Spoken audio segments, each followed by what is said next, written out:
Hello, I'm Robin Henning, and welcome to another Exchange Life Nugget of Truth. It's Memorial Day 2024, and I hope you're able to gather with some friends and family and remember those who've made the ultimate sacrifice for us to have freedom here in America. You know, on a day like today, one of the most often quoted verses that we turn to is John 15:13, which says, "Greater love has no man than this, than that he laid down his life for his friends." You know, in context, Jesus is talking about abiding in him and loving one another just as he has loved us. It's a powerful passage. I strongly encourage you to read it today. Now, how did Jesus do that for us? How did he love us? How did he demonstrate that agape love in its highest manifestation? He did it by laying down his life for us on the cross. And he calls us to do that every day for each other and for him. He calls us to take up our cross daily and die to self and to follow him. The men and women who died on the battlefield to preserve our liberty and gave their life for us, or the men and women of blue, or the police officers, the fire people that have died trying to save the lives of others, these folks are worthy of our respect and our admiration and our tribute. We honor them.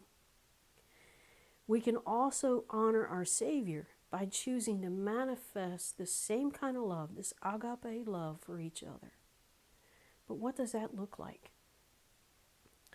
It is really manifest when we choose to set aside our self-interest to serve the best interest of another, no matter what it costs us, and it will. Love always pays the price. And here's the hardest part, no matter how they treat us in return. It's easy to love those that love us back. It really takes Jesus to do it through us, to love those who don't love us back, who give us negative stuff back, or who we would consider an enemy.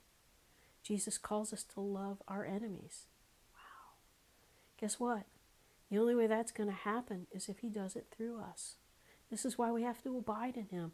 This is why we have to find our life in him, the very essence of Christ flowing in us and through us. Our selfish flesh is not going to be able to manifest agape love. Our culture all around us is all about self. We come out of the womb all about self. Jesus says you have to die to self and take up the cross. What does that mean? The old me died with Jesus. The new me was reborn again, taken out of Adam, which is all about me, and placed into Christ, which is a reconciled life, one with Jesus, paired with Jesus, so that he can manifest his fruits of the Spirit. The fruit, again, same concept in John 15. If you abide in me and I abide in you, you will bring forth much fruit. You can't help it. Apples don't worry about becoming apples. They don't strive to be apples. They just rest and receive the life of the tree that they're connected to. And they take on and manifest the very character and nature of the tree that they're connected to. You don't have to strive to love. You simply say, Lord, you've got to love this person through me. I choose to receive your love. I rest in your love. I find my life there. I'm not going to hook into people for love. I'm hooking into Jesus. He's that heavenly conduit pouring his love in me and then through me. And as I walk in the power of the Spirit, not in my flesh, I'm putting off the flesh every day, putting on the mind of Christ, who is able to love even my enemies through me. Beloved, that is the greatest tribute we can pay to our Savior, who paid that ultimate price for us.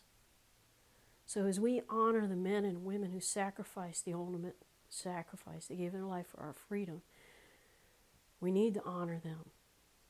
We also need to honor our Savior and say, wow, his was the ultimate manifestation of that agape love.